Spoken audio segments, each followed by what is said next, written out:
Shalom, shalom, boa tarde.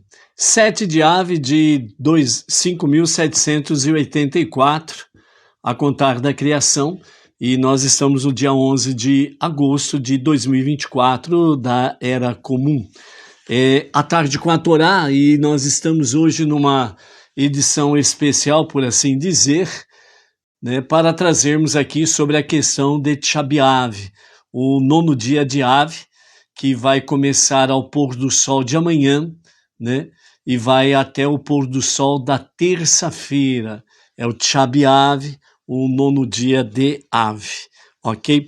Então, o objetivo nosso é trazermos aqui, né, específico sobre a questão do 9º dia de Ave, com ele a destruição do primeiro templo. No nosso próximo shiur, que será na terça-feira, já dentro do dia 9 de Ave, nós estaremos falando sobre a destruição do segundo templo, ok?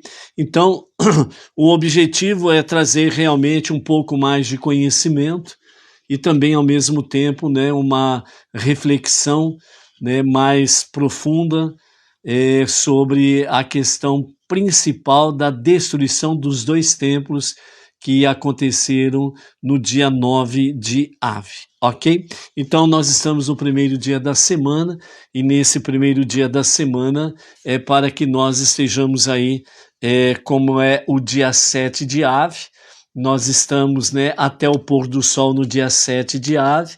A partir do pôr do sol de hoje até o pôr do sol de amanhã é o dia 8 de Ave, então nós estaremos em Erev Tisha B'Av, na véspera do dia 9 de Ave, ok? Então, é para nós refletirmos um pouco mais com referência às questões, o porquê, né, da destruição dos dois templos. Durante a semana que passou, trouxemos algumas coisas sobre descida para subir, né? E também Deus ama em todo o tempo, né? Se referindo que a destruição do primeiro templo, dentre outras questões, nós temos aí principalmente a questão do mérito da construção do segundo templo.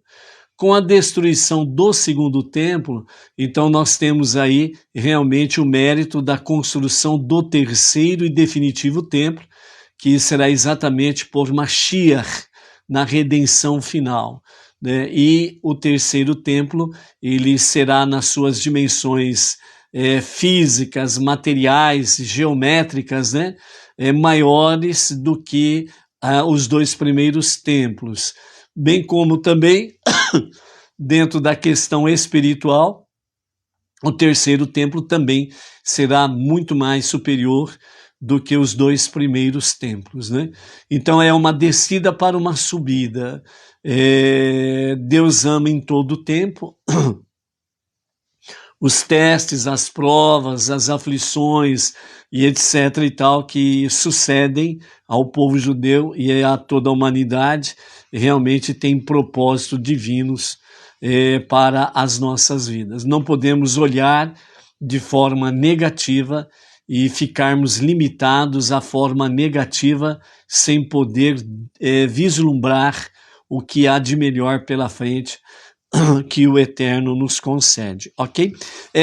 Dentro desse escopo, nós vamos aí, né, primeiramente, vermos aí a questão da história judaica. Dentro da história judaica, no dia de hoje, o dia 7 de Ave, 5.784 a contar da criação, então nós temos aí o primeiro templo invadido. Então esse dia 7, né, o templo, no ano 423 antes da Era Comum, após quase um mês de luta feroz dentro de Jerusalém, os exércitos do rei Nabucodonosor, da Babilônia, irromperam no complexo do templo, onde festejaram e vandalizaram até a tarde do dia 9 de Ave, quando incendiaram o templo sagrado. Ou seja, Hoje, dia 7 de Ave, né, nesse tempo, naquela época, os exércitos, né, do rei da Babilônia conseguiram irromper, né, realmente para dentro do complexo do templo, né, conseguiram derrubar o seu portal, né, incendiar o seu portal, e aí conseguiram adentrar nas dimensões do templo. Então, a partir desse momento, né, ou seja, naquela época, né, a partir de hoje, né, dia 7, a partir do pôr do sol de hoje, dia 8, até o pôr do sol da segunda-feira, que começa o dia 9 de Ave. E aí, no dia 9 de Ave, já no amanhecer do dia 9 de Ave, então os exércitos, né, da Babilônia estavam ali já no interior do templo, vandalizando, destruindo, roubando, né, assassinando os Kohanim, o povo que ali estava, bem como também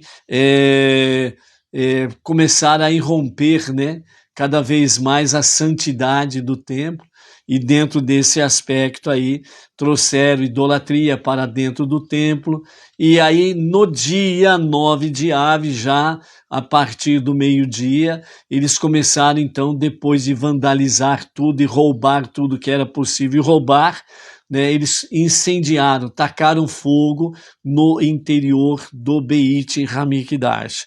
E aí esse fogo ele foi toda a tarde do dia 9 de Ave e foi até o meio-dia do dia 10 de Ave. Então o fogo ele queimou toda a tarde do dia 9, a noite inteira do dia 10, até o meio-dia do dia 10, ou seja, dentro do calendário atual, né, na quarta-feira ao meio-dia foi quando o incêndio ele cessou no Beit Hamikdash. Então, esta é a história judaica para o dia de hoje, né? Falando no dia de hoje, nós temos aí, né, dentro do calendário universal, a questão do Dia dos Pais. E dentro desse aspecto aí, né, dependendo da data, o jejum de Tisha B'Av, ele cai exatamente no Dia dos Pais. Então foi perguntado, né, ao rabino Ilan Steinfilman, né, sobre a questão aliás, ele reporta, né, a pergunta que foi feita sobre a questão, com todo respeito, uma pergunta que foi feita, né, aos nossos mestres. Meu pai já está em idade avançada e não posso deixar de almoçar com ele nesse dia, o Dia dos Pais. Será que poderia adiar o jejum para outra data? Então, esta pergunta, né, feita por um judeu, né, ao seu rabino, ele pergunta sobre isso daí. Né, Dia dos Pais é o dia do jejum de Tisha B'Av, e aí como que eu faço nesse sentido, né? Já antecipadamente, né, queremos deixar aqui para o dia de hoje a todos os pais, né, um Mazal Tov com as bênçãos celestiais em favor de cada pai. Então a resposta veio da seguinte forma: eu me sensibilizo e acho lindo esse seu sentimento. Respeitar o pai e a mãe tem uma grande importância dentro do próprio judaísmo e consta inclusive dentro dos 10 mandamentos. E tem algo muito interessante nessa mitzvah, pois sabemos que os 10 mandamentos, a Aseret Hadibrot, divide-se em 2 grupos ou 2 tábuas, 5 e 5.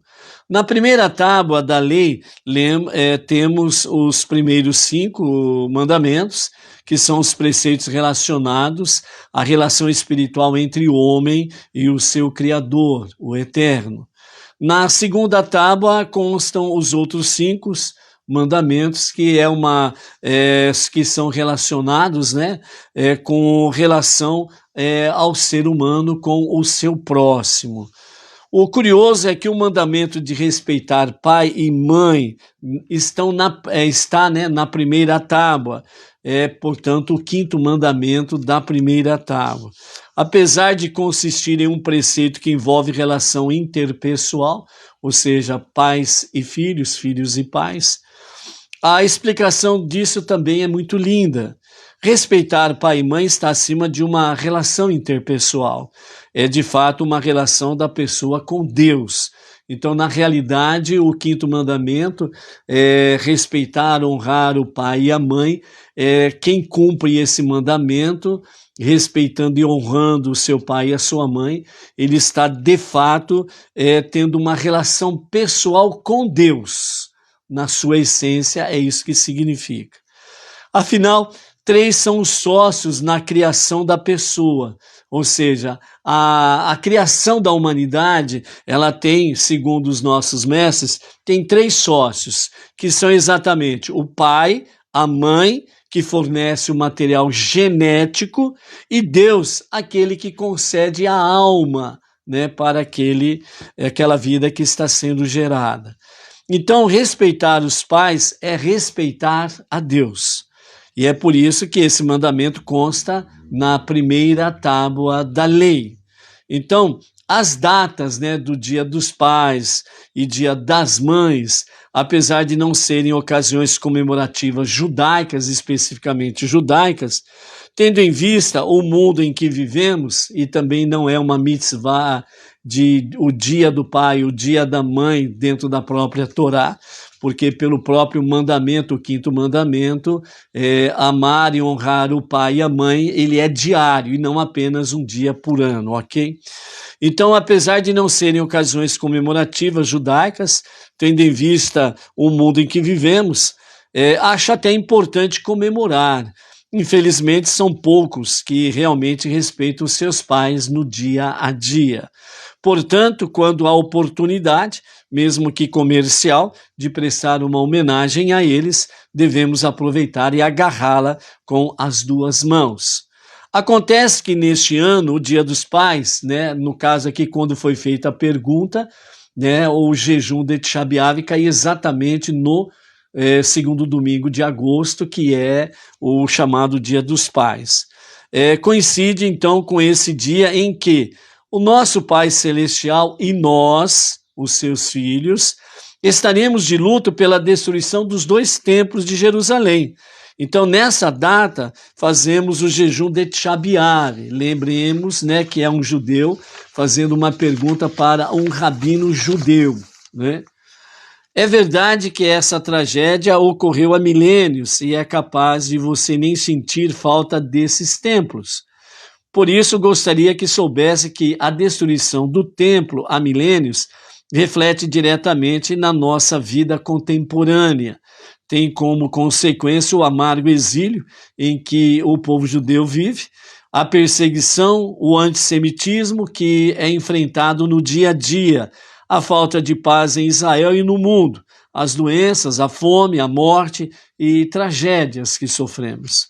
Portanto, no dia de jejum de Tisha B'Av, ficamos ao lado do bom Deus, repensando os nossos atos e implorando por termos melhores, tempos melhores para não somente nós, o povo judeu, não somente nós, Bnei Noach, mas para toda a humanidade.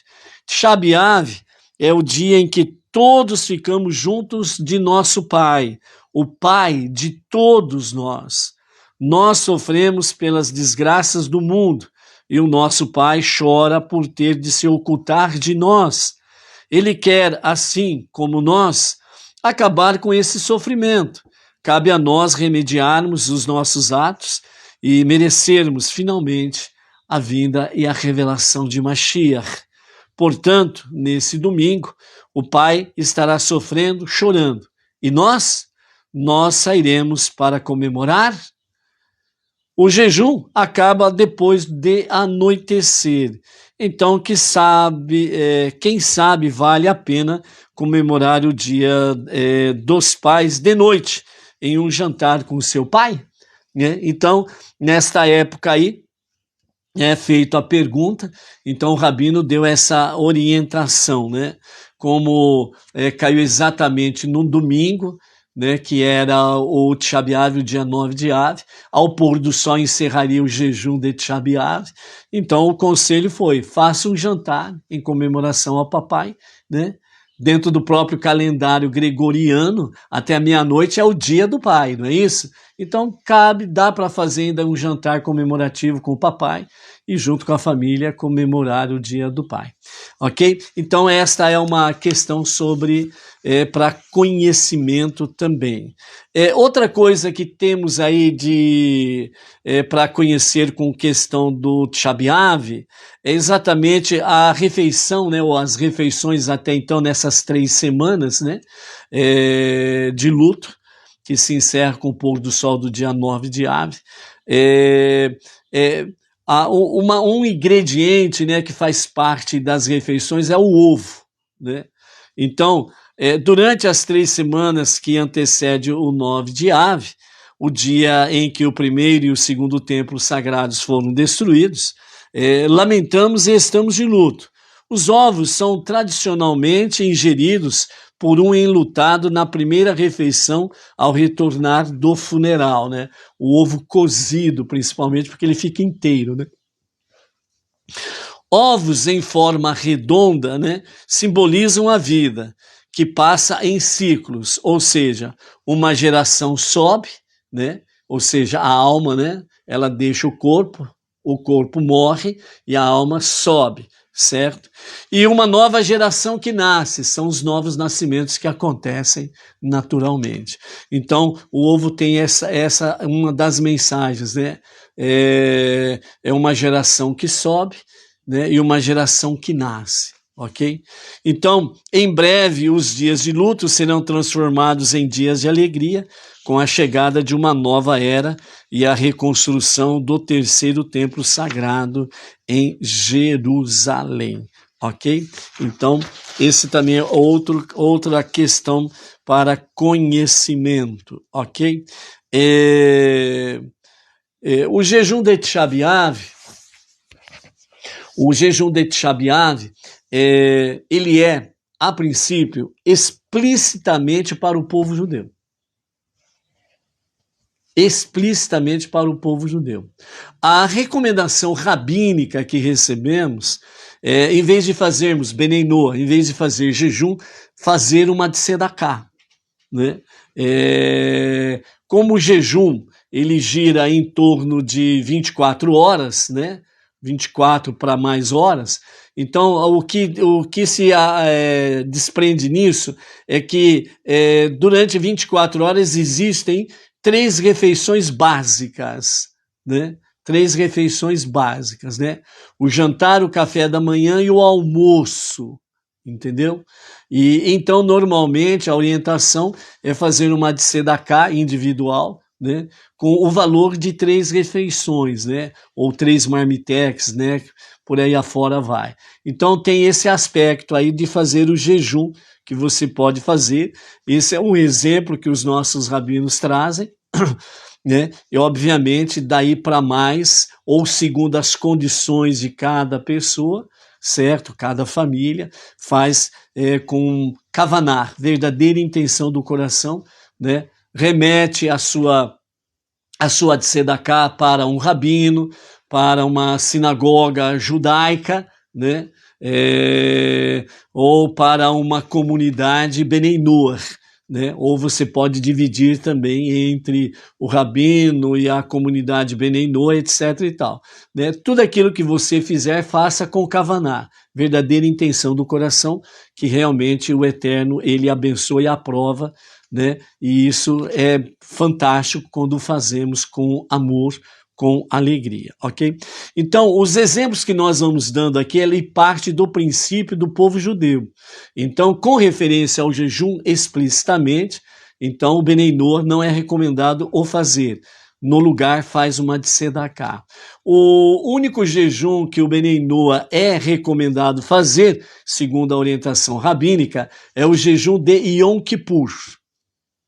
Esse jejum de Yom Kippur é um jejum em que os Benei Noach são orientados a fazer. Então, próximo de Yom Kippur, nós estaremos comentando como que o Benei Noach poderá fazer o jejum.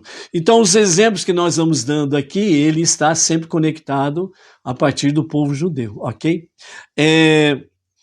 O jejum de Tisha B'Av, ele corresponde exatamente a certas questões.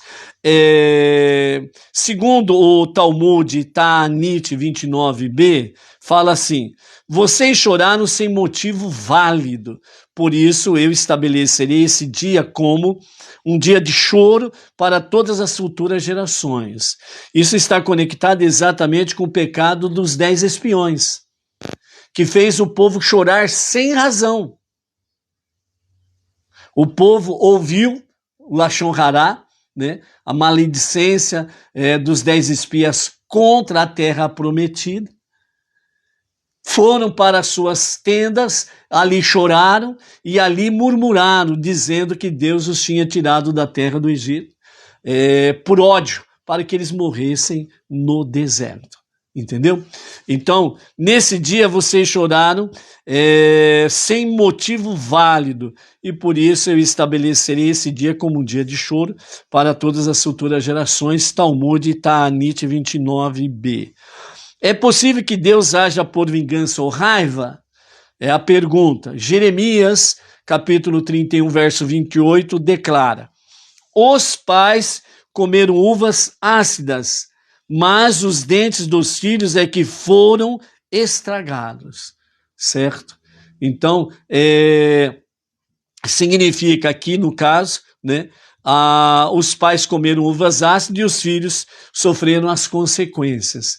Isso está relatado justamente dentro da destruição do primeiro e segundo templo, né? Então, a geração do deserto murmuraram contra Deus, blasfemaram contra a terra prometida e ainda dentro das suas tendas disseram que Deus os odiava, certo?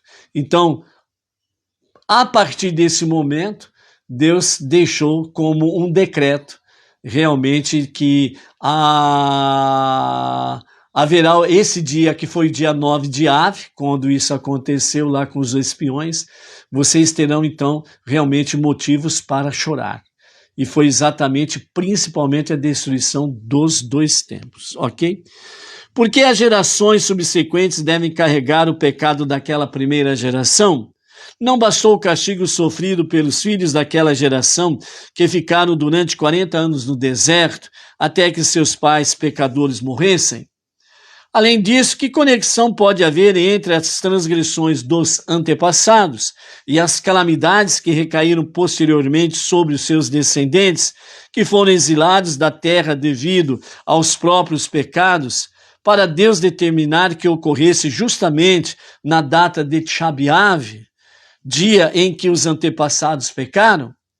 A explicação de tudo isso é a seguinte. Então, os nossos mestres, os nossos sábios do povo judeu explicam. Como castigo pelo choro indevido, Deus decretou em Números 14, 29, vossos corpos cairão nesse deserto, referindo-se especificamente aos pais, aqueles 600 mil homens contados na saída do Egito a partir de 20 a 60 anos de idade. Os filhos que não haviam pecado entraram na terra e a herdaram. Embora não tivessem aparentado possuir a mesma ingratidão que seus pais, esse traço era parte de seus caracteres inatos, pois a influência paterna encontra expressão nos filhos.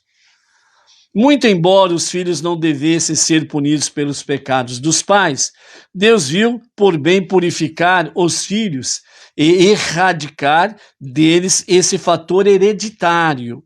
Já que os pais tinham desprezado a terra preciosa, chorando indevidamente e declarando em Números 14:4, voltemos ao Egito. Essa foi a expressão que eles disseram. Deus decretou que houvesse choro nessa data também nas gerações posteriores. Esse choro de muitas gerações de filhos nas terras em que estivessem dispersos serviria para retificar o choro indevido que constituiu o pecado da primeira geração. Mesmo em tempos de prosperidade e tranquilidade, todos teriam a terra prometida em mente e derramariam lágrimas sempre que se recordassem dela, ansiando por voltar e reconstruir as suas ruínas.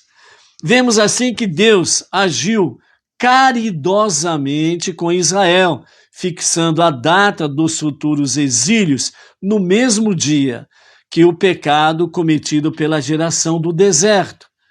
Dessa maneira, as lágrimas das muitas gerações subsequentes retificaram o mal que os pais cometeram quando choraram indevidamente. Tantas lágrimas levariam os povos do mundo a dizer: eles são os verdadeiros filhos de Sião. Aqueles que a conquistam e destroem são estranhos na terra. Que esses sejam expulsos dela, para que os seus filhos retornem novamente para dentro de suas fronteiras. Consta que certa vez Napoleão passou pela entrada de uma sinagoga em Paris, justamente no dia de Tisha B'Av. Admirado ao ver os judeus sentados no chão, chorando e recitando cânticos de lamentação pela destruição dos santuários e a perda da terra, como se fossem acontecimentos recentes, ele declarou: eu juro que esse povo terá um futuro próspero na sua própria terra, onde se vê algum outro povo no mundo que tenha guardado luto por quase 2000 anos, sem nunca perder a esperança? Então essa foi a expressão realmente de Napoleão, né, dentro desse aspecto aí. Então, por isso, né, com referência à destruição e à questão de Napoleão, né,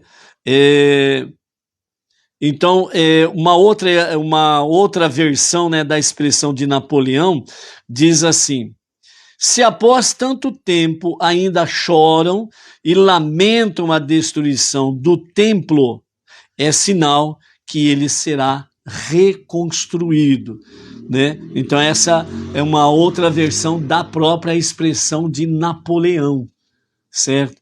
Então, dessa forma, o próprio povo judeu serve, sem sombra de dúvidas, de testemunho que a promessa do Eterno, ela é real, ela não cai por terra. Então, ele juntará dos 4 ventos da terra todo o povo judeu, levará de volta a Jerusalém, a Israel, e ali será construído por Mashiach o terceiro e definitivo templo, né? Segundo os ensinamentos que nós temos aí, né, com referência à questão dos acontecimentos, então, alguns fatos que marcaram a data de Tisha B'Av, o 9º dia de Av. Primeiro, o pecado dos espiões fez com que Deus decretasse que os filhos de Israel que saíram do Egito não seriam permitidos de entrarem na terra de Israel. O primeiro e o segundo templo foram destruídos, né? Betar, a última fortaleza a resistir aos romanos durante a revolta de Bar Kokhba, no ano 135 da nossa era comum, foi vencida, selando o destino do povo judeu, né, que é a destruição do segundo templo, né, no ano 69 para o ano 70 da nossa era comum. Um ano depois da queda de Betar, né, a última fortaleza, a última cidade antes do templo, a região do templo foi arada. Em 1492, o rei Ferdinando da Espanha emitiu o decreto de expulsão, marcando o 9º dia de Av, Tisha B'Av, como prazo final para que não houvesse um único judeu no solo espanhol, né? Foi então no ano 1492, né? Essa data espanhola do rei Ferdinando marca exatamente, né, antes do famoso 1500, descobrimento do Brasil, né? As caravelas de Colombo deixaram aqui na região nordeste do país, do nosso Brasil, né, centenas e centenas de judeus que fugiram da Espanha e de Portugal, né? Com isso, estava selada aí também a questão da Inquisição, né? Que o rei Ferdinando da Espanha, católico, né, em apoio à própria Inquisição da época, fizeram com que os judeus fossem expulsos, né, ali da Espanha e junto com os judeus portugueses. Também nós temos aí a Primeira Guerra Mundial, ela teve início em Tisha B'Av, a Primeira Guerra Mundial. A Segunda Guerra Mundial, ela é considerada uma extensão da Primeira Guerra. Então, dentro desse mesmo aspecto, a Segunda Guerra Mundial teria também as suas raízes durante o Tisha B'Av, ok? Algumas características, né, que são dadas aos judeus nessa data de jejum: comer e beber. Meninas a partir de 12 anos e meninos a partir de 13 anos precisam jejuar o período inteiro e cumprir todas as leis referentes a Tisha B'Av. Crianças menores devem ser sensibilizadas para compreender a importância do dia, renunciando às guloseimas, né? Então, menores de 12 e 13 anos, não é dado guloseimas, coisas assim nesse sentido, para que elas possam já dar a devida importância à data. Se houver necessidade de alimentação por ordem médica, deve-se consultar, então, né, um rabino sempre como proceder aí. Nessa jejum de Tisha B'Av, não se calça sapatos, né, de couro, seja ele inteiramente de couro ou parcialmente de couro, não se calça. Lavar-se, né, nesse dia, né, de jejum de Tisha B'Av, é totalmente proibido, né? Ao acordar de manhã, né, após ir ao toalete, a ablução ela só é permitida com as pontas dos dedos. Então a ablução não é, né, a frente das mãos e as costas das mãos, é só os dedos que se faz a ablução, ok? Não se usa nenhum tipo de óleo, creme, perfume ou maquiagem ou algo semelhante. É proibido ter relações conjugais, né, o marido e a esposa. Saudar uma pessoa, se cumprimentado, deve-se responder em voz baixa, para não despertar ressentimentos. Então, nesse dia também não se cumprimenta as pessoas. Se a pessoa, né, o judeu, é cumprimentado, ele responde em voz baixa para evitar apenas ressentimentos, ok? Então, esses são alguns detalhes do jejum de Tisha B'Av. Vigoram até o meio-dia todas as proibições dos 9 dias, porque o templo continuou em chamas durante o dia 10 de Av. Ou seja, o 9 de Av vai cair de segunda para terça-feira. Terça para quarta, as mesmas proibições de Tisha B'Av ainda continuam até na quarta-feira ao meio-dia, né, ou até o dia 10 de Av ao meio-dia. Por quê? Porque as chamas do templo, elas arderam até o meio-dia do dia 10, quando as chamas cessaram. Então, por isso, os sábios prometeram que quem fica de luto pela destruição de Jerusalém merecerá ver o júbilo de sua reconstrução. Aí você fala, puxa vida, então como que eu vou fazer para participar disso daí? Né? Você não precisa, como já foi dito, né, o jejum e as questões em si, elas são 100% literalmente para o judeu. Mas vejam bem, quando morre um parente, quando morre uma pessoa querida sua, você guarda o luto daquela pessoa, você se entristece, dependendo do relacionamento, você chora, certo? Então você se resguarda com certas atitudes, né? Você não faz nenhum tipo de festejo, você não sai aí dando gargalhadas, etc, etc. Então nós podemos realmente guardar um luto junto com o nosso irmão mais velho, mesmo sem fazer o jejum. Mas é momento de reflexão, onde nós lemos o livro de Jó, né? O livro de Errá, que é o livro de Lamentações, certo? E alguns estudos pertinentes, né, que se encontram aí, por exemplo, no Rabad, né, com referência a esse dia de jejum, onde nós podemos aí estudar, estarmos fazendo reflexões sobre essa data toda aí, ok? Então, esse é um assunto preliminar para nossas questões aí, com referência a isso daí, ok?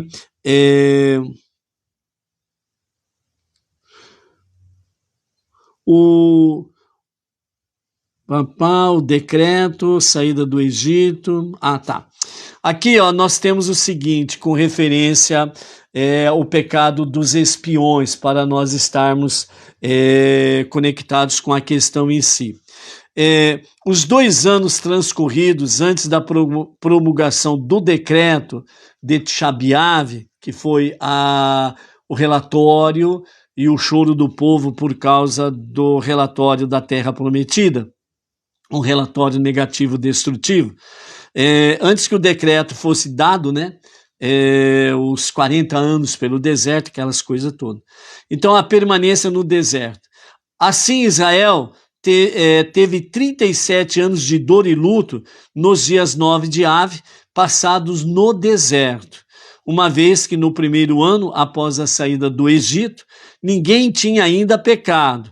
No segundo ano, o decreto foi promulgado e no terceiro ano começou a ser executado. No Tisha B'Av do último ano, ninguém morreu, pois Deus perdoou o saldo final, né, daqueles que foram decretados para morrer no deserto. Então,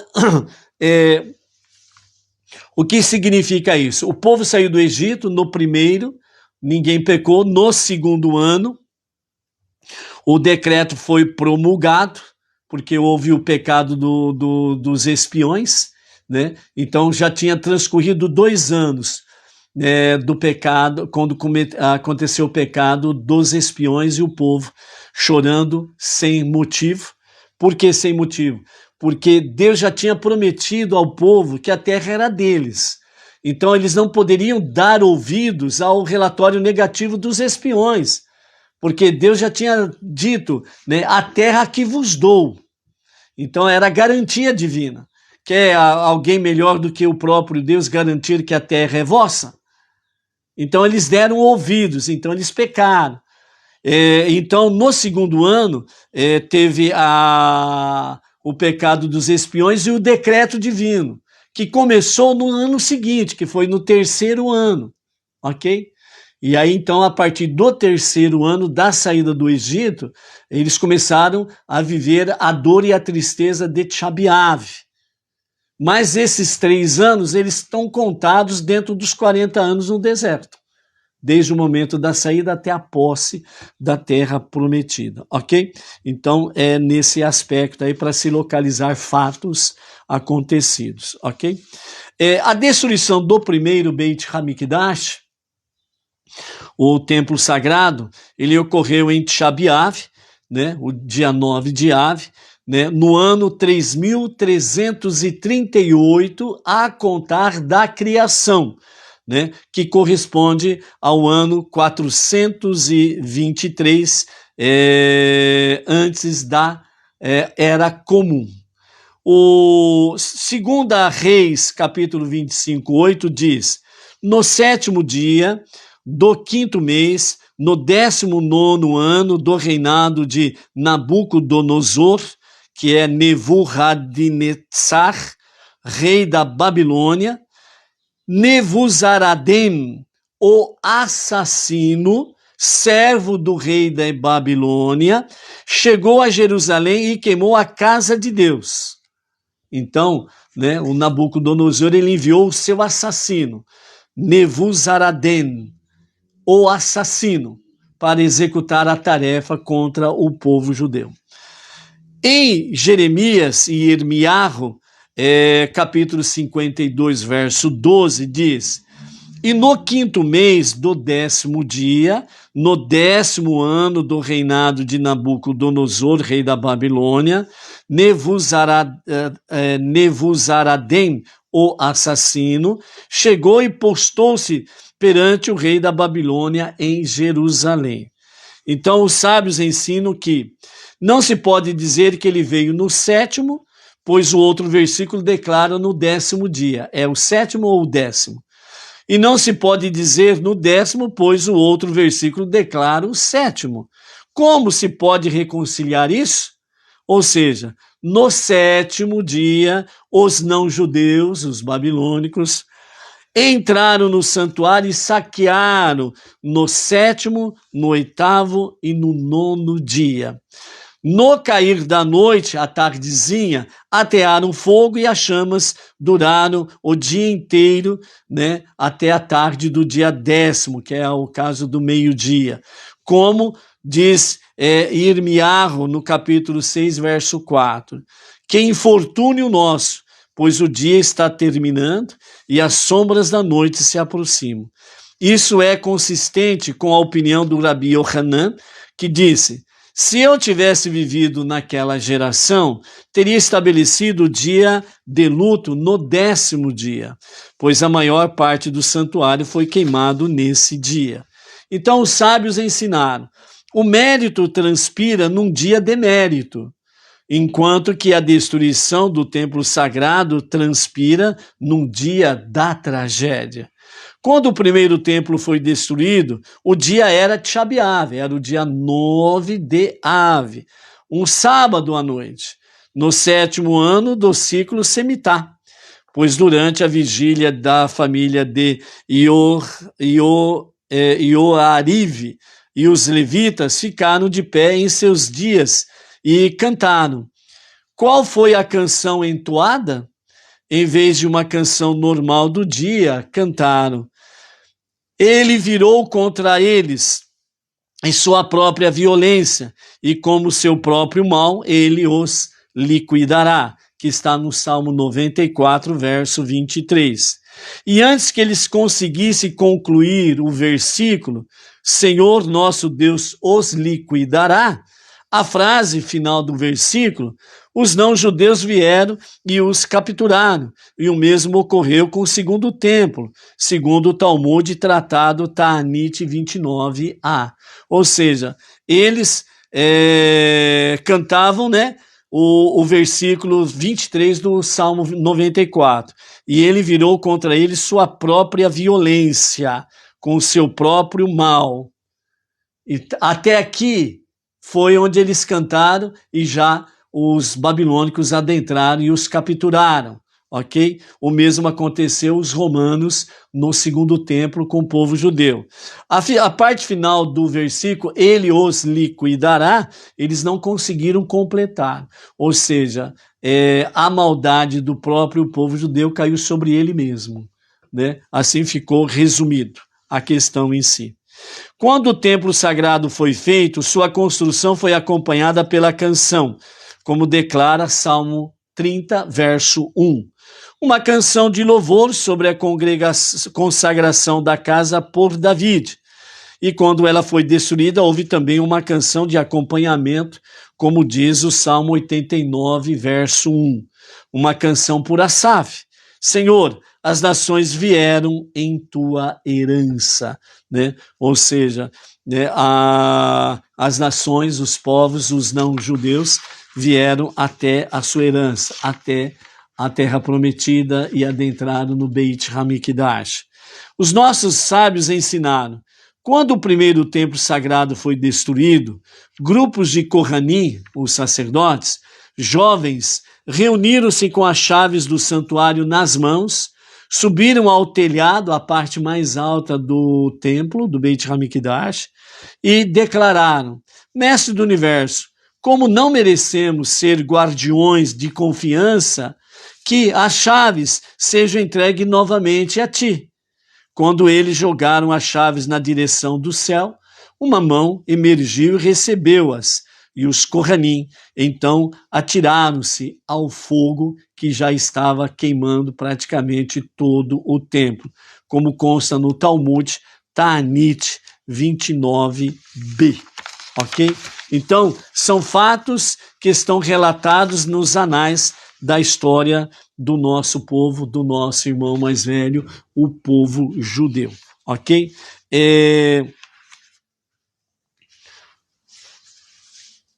Vamos ver aqui alguma coisa a mais. Nós temos algumas seleções do Midrash acerca da destruição dos templos, né? Então nós queremos deixar aqui algumas seleções e no próximo shiur, na próxima terça-feira, nós estaremos falando outros Midrashim, né, que estão registrados com referência à destruição dos templos. Então, durante 18 anos, uma voz celestial foi ouvida no palácio de Nabucodonosor. Ela dizia: servo malvado, suba e destrua a casa de teu senhor, pois os filhos dele não o obedecem. Mas Nabucodonosor tinha medo de agir, pois pensava: Deus quer me convencer para que aconteça a mim o que aconteceu ao meu antepassado, Senecarib. O que ele fez? Acampou em Antioquia e despachou Nebuzaradã, o seu assassino, mor para destruir Jerusalém. Ele, Nebuzaradã, que é outra expressão que se fala para o... Deixa eu ver o outro nome aqui. Nebuzaradém, né? Então, Nebuzaradém, ou como fala aqui nesta outra versão, né? Nebuzaradã, né? É o mesmo personagem aí, é o assassino, né? Então ele foi enviado para destruir Jerusalém. Ele, Nebuzaradã, permaneceu ali durante 3 anos e meio, mantendo as muralhas de Jerusalém cercada o tempo todo, mas não conseguia conquistar a cidade. E quando decidiu voltar, Deus inspirou o seu coração e ele passou a medir diariamente a altura da muralha e descobriu que ela estava afundando 2,5 palmos por dia. Assim, quando ela afundou completamente, Jerusalém foi invadida. Sobre isso, o versículo de Lamentações, Errá, capítulo 4, verso 12, diz: não acreditavam os reis da terra, nem os habitantes de todo o mundo, que pudesse o inimigo penetrar os portões de Jerusalém. Orava ensinou que Nabucodonosor despachou o seu assassino mor, né, Nebuzaradã ou Nebuzaradém, mais de 300 burros carregados com uma quantidade imensa, enorme, de machados de ferro, né, mas todos eles se quebraram ao serem usados na tentativa inútil de derrubar o único portão de Jerusalém. Assim, o versículo de Salmo 74, 6 declara: e agora todos os portões com machados e picaretas eles atacam. Quando Nebuzaradã se deu conta de que não conseguiria derrubar os portões com os machados, ele decidiu voltar, temendo que lhe acontecesse o mesmo que acontecera a Senaqueribe. Então uma voz celestial declarou: levanta-te, Nebuzaradã, está na hora do grande templo ser destruído. Só havia sobrado um machado inteiro. Ele deu uma única pancada e o portão se abriu. E ele invadiu a cidade, matando a todos que tentassem impedir o seu caminho, até chegar ao templo. Uma vez lá, ele incendiou completamente. Naquele momento, o santuário começou a subir para o céu, mas do céu foi pisado, conforme o versículo de Errá, Lamentações 1,15 diz. Como se fora numa prensa para a vinha, o Eterno pisou nas donzelas de Judá. Nebuzaradã ficou todo orgulhoso da sua conquista. Uma voz celestial declarou: você matou um povo morto, pôs fogo em um santuário queimado, moeu uma farinha que já estava moída. Então Deus disse para Jeremias: vá até Anatote e compre um campo de seu tio Anamel. Quando Jeremias deixou Jerusalém, um anjo desceu do céu e pisoteou as muralhas de Jerusalém, derrubando-as, e disse: que os inimigos entrem na casa, pois o amo não se encontra dentro dela, que a profanem e a destruam, mas entrem no vinhedo e levem as uvas, pois seu guardião as abandonou. Mas não se encham de orgulho, não digam, vencemos, pois terão conquistado uma capital derrotada, terão matado um povo morto e terão ateado fogo a uma casa queimada, né? Então, aqui nós temos uma observação, né, a fazermos, que é exatamente o quê? A ordem de Hashem para o profeta Jeremias para sair das cercanias de Jerusalém. Ou seja, quem ainda estava dando proteção ali era os méritos do profeta Jeremias. Então foi lhe dada a ordem para poder sair. E ao sair, o que aconteceu? O povo perdeu a proteção dos méritos de um tzadik. Isso traz para nós uma seguinte reflexão. Baruch atah Adonai Eloheinu melech haolam asher hakol abdi baruch. Antes de nós adentrarmos aí na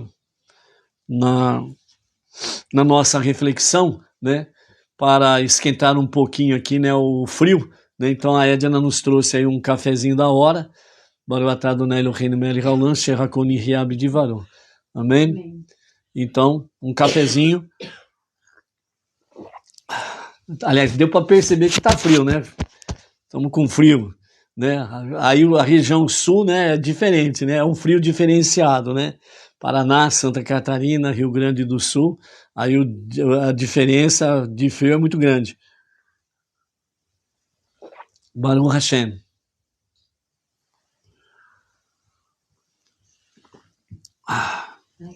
Amém. Não, nada por prazer, até quarta-feira ao meio-dia. Baruch Hashem aí. Amém, amados? Então, a Tatiana Rios pedindo aí preces em seu favor. Então, amados, né? Fazendo preces em favor da Tatiana Rios aí, Baruch Hashem. A de Machado está dizendo, Rio Grande do Sul, frio seco, né? Deve ser pior ainda, o frio seco, né? Então tem essas coisas por aí também, né? Baruch Hashem. Então, amados, continuando com a questão de Jeremias, uma coisa que nós precisamos aprender aí é o seguinte: a partir do momento que nós assumimos o nosso monoteísmo com fundamento judaico e orientação rabínica, né, nós somos reconhecidos como um justo entre as nações, ok?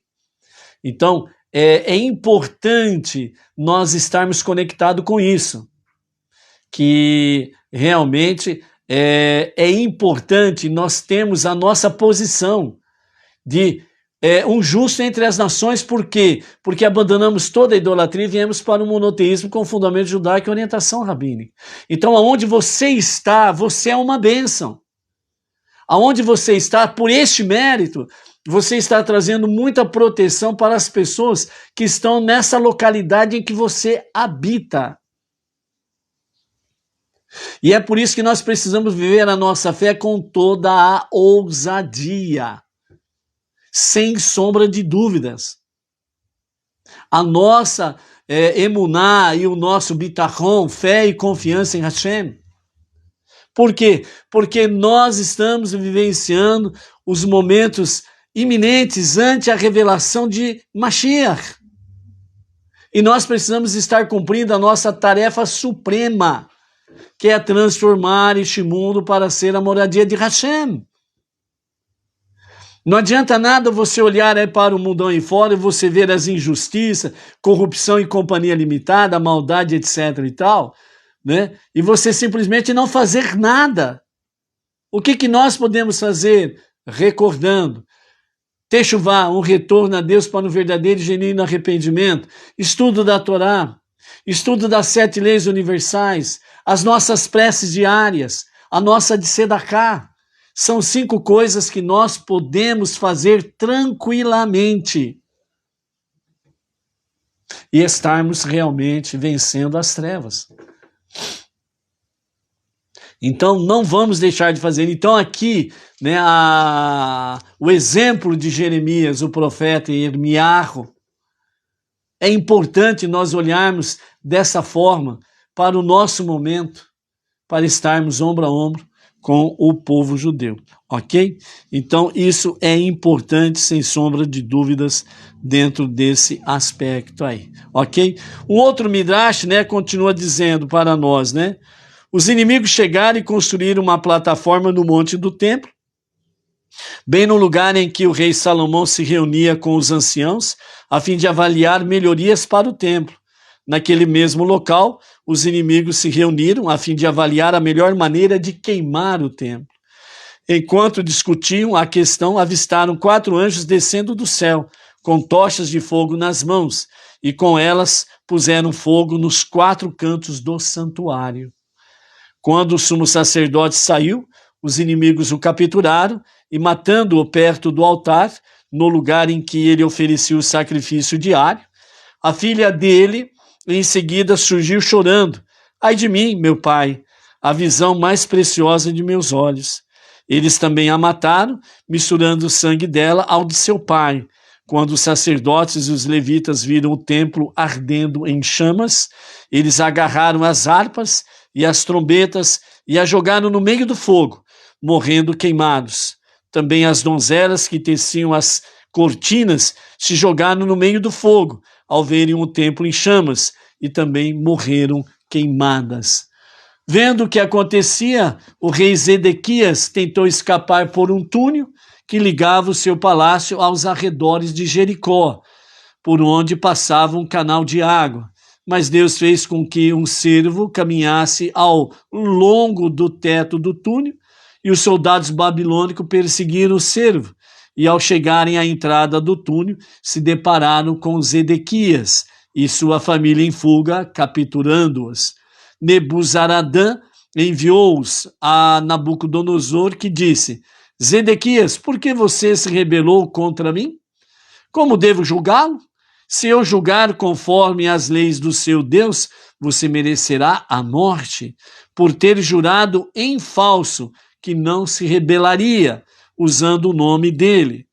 E se eu julgar conforme as leis do reino, você também merecerá a morte, uma vez que o castigo de quem transgride o juramento do rei é a pena capital. E Zedequias respondeu: mate-me primeiro, eu não aguentaria ver o sangue de meus filhos. Mas os filhos dele suplicaram: mate-nos primeiro, nós não aguentaremos ver o sangue de nosso pai derramado no chão.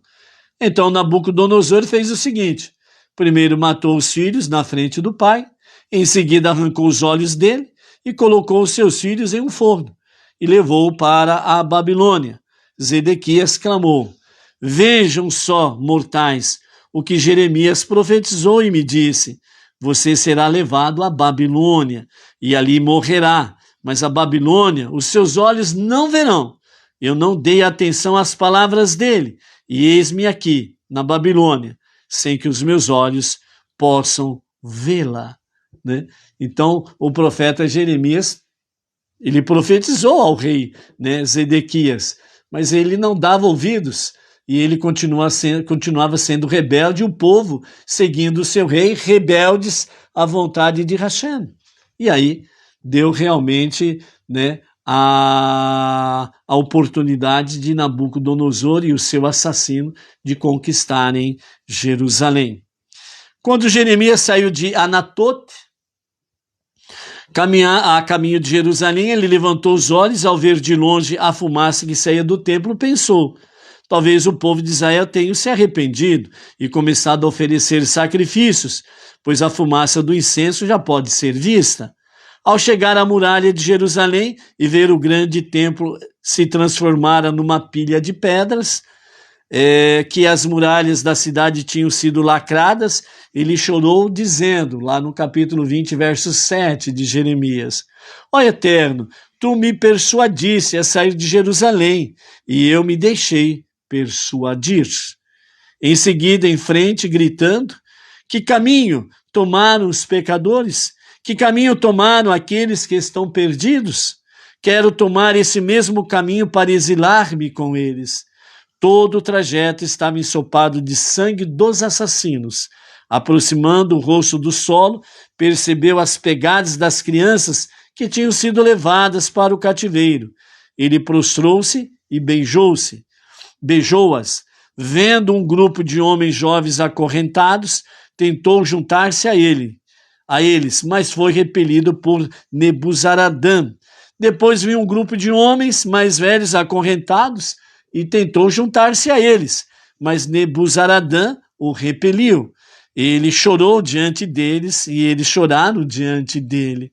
E então ele disse: meus irmãos, meu povo, tudo isso aconteceu porque vocês não ouviram as palavras de minhas profecias, né? Então, dessa forma aí, né, nós temos aí, né, alguns midrashim, né, falando sobre essas questões da destruição dos templos, né? E no nosso próximo shiur, né, nós vamos continuar desse ponto aqui, falando dos midrashim, que trazem a respeito da destruição do primeiro templo, né?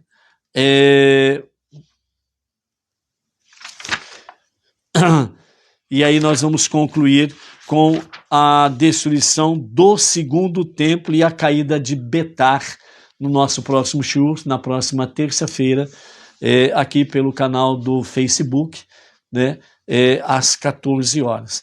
Então, amados, né, nós temos aí essas questões, é um momento realmente de reflexão, como diz aqui o profeta Jeremias ao povo que sobreviveu ali e que estava sendo levado cativo, né?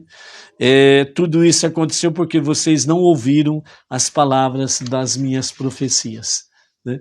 Então nós temos aí as palavras proféticas muito bem atualizadas, sabemos que estamos vivenciando momentos iminentes à revelação de Mashiach, que Mashiach há de se revelar a qualquer momento mesmo agora, amém, vem amém, né? E isso é importante realmente nós estarmos conectados, para que nós possamos ouvir realmente a voz de Hashem através da Torá, através dos estudos, através das nossas preces, elevando a Ele realmente no nosso dia a dia as nossas vidas, para que realmente nós possamos, ombro a ombro com o povo judeu, vermos Mashiach e a construção do terceiro e definitivo templo, ok?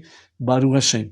Então, amados, na terça-feira também nós estaremos falando sobre o Shabbat Nahamu, o Shabbat da consolação, né? O que significa isto, né? Nahamu, Nahamu, consolai, consolai o meu povo, né? Então nós vamos ver essa questão também sobre o Nahamu, né, as consolações que o profeta Isaías traz nesses dias aí, depois de Tisha B'Av, né? São 7 Shabbatot que nós teremos Nahamu, ok? É muito difícil eu falar, mas dizem que eu tenho que falar, né? Curta e compartilhe, principalmente depois que nós baixarmos no YouTube, né? Curtam, né, esta live no YouTube, esse shiur ali pelo YouTube, e compartilhem também pelo YouTube esse shiur, ok? Shalom, shalom, até lá.